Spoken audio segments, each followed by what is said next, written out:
One word could obliterate a Viking man forever. ARGR. Not an insult, but a legal weapon that stripped away every right. The accused became OUTLAWRY, wolves to be hunted by anyone. What happened to these condemned men will haunt you. What if a single word could shatter your honor, strip you of every legal right, and condemn you to a fate worse than death? Among the Norse, that word was ARGR. It was not a mere insult whispered in anger. It was a weapon, a public brand of shame so devastating that to be accused of it was like being socially executed on the spot. In the warrior culture of the Vikings, masculinity was more than a virtue.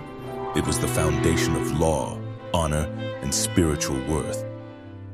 To be called ARGR, loosely translated as unmanly, feminine, or morally deviant, was to be accused of violating the very code that bound men together. Norse law, preserved in texts like Iceland's Gragas, treated the accusation seriously. It was not street gossip. It was a need, a legally recognized slur that demanded response. The term carried layers of meaning: cowardice in battle, adopting socially passive roles in same-gender relations, or practicing Seder, the magic of prophecy and manipulation. While Seder was honored when performed by women, men who practiced it were shamed, viewed as stepping into a role unfit for their gender. Even the god Odin, in Snorri Sturluson's Ynglinga saga, was accused of unmanliness for using Seder. If a man was labeled ARGR, he had only one honorable choice: defend himself through holmgang, the ritual duel. To refuse was to admit guilt, and that admission came with ruin. In 10th and 11th century Iceland, failing to clear your name could result in full outlawry, the harshest punishment in Viking law. This was not just exile, it was a sentence of social death. The accused became OUTLAWRY, an outlaw without legal protection, a man anyone could kill without consequence. The stain of dishonor spread to his kin, damaging his bloodline standing for generations. In Viking eyes, manhood was sacred, forged in steel and blood. To lose it was to lose everything. And in that world, ARGR was the word that could tear it all away. Few punishments in Viking law were as final or as terrifying as skogangur, literally going into the forest. It was outlawry at its most brutal, permanent banishment, complete severance from society, and a death sentence by isolation. Recorded in the Gragas, this punishment was reserved for the gravest offenses: uncompensated killing, sorcery, and most damning of all, being ARGR if the charge was not refuted. There were two forms of outlawry. Lesser outlawry, Fjorbaugsgarda, lasted 3 years, after which the man could return if he had committed no further crimes.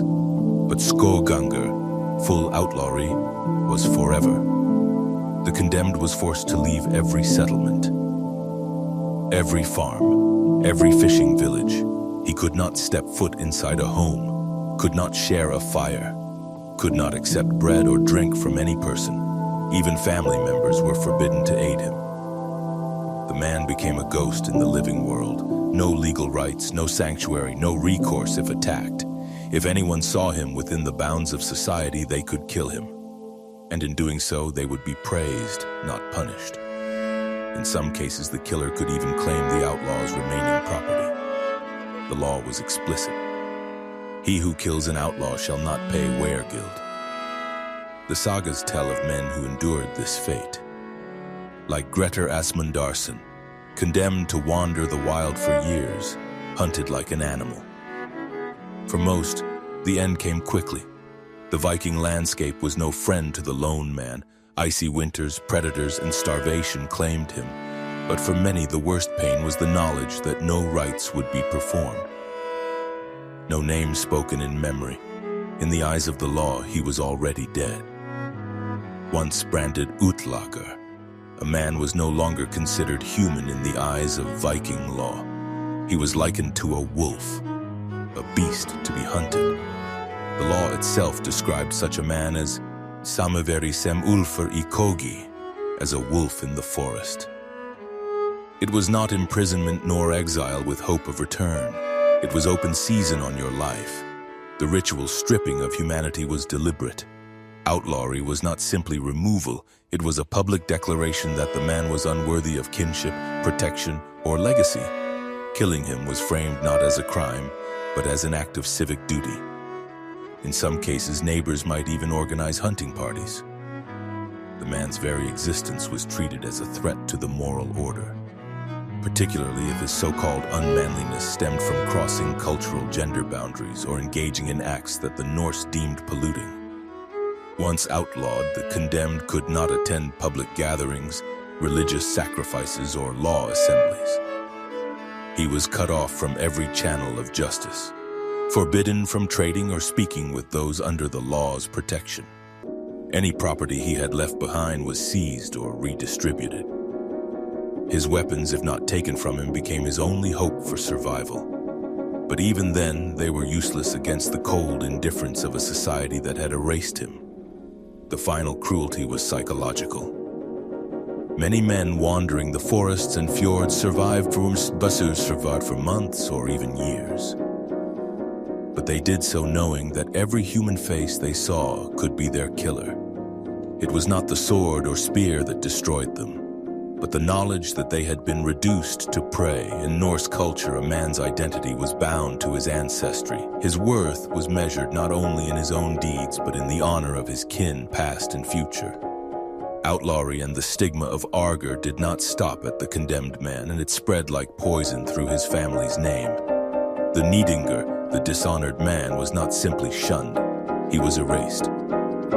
Families often removed his name from genealogies, omitting him entirely from their sagas. It was not an accidental loss, it was deliberate historical erasure. A man's existence could be cut away as cleanly as a branch from a tree. To be descended from an ARGR man could damage marriage prospects, reduce chances of land inheritance, and harm political alliances at the thing, the public assembly. The erasure served two purposes: to protect the family's honor and to ensure that future generations were not stained by association. In a culture where the recitation of ancestors was an act of pride, this omission was devastating. For a fallen warrior, death in battle brought immortality in song and stone. But for the Nidingur, there would be no kenning, no story, no memory. His blood would flow on, but his name would not. Even in death, the dishonored man was denied the most sacred gift that Vikings believed a person could have: a place in memory. And in Norse belief, memory was the closest thing to immortality. In the Viking world, masculinity was a fortress built from strength, honor, and the readiness to meet violence with violence. The accusation of ARGR was not just a challenge to that fortress, it was a battering ram that could tear it down in a single blow. It was a legal blade sharpened to sever a man from his rights, his kin, and his place in history.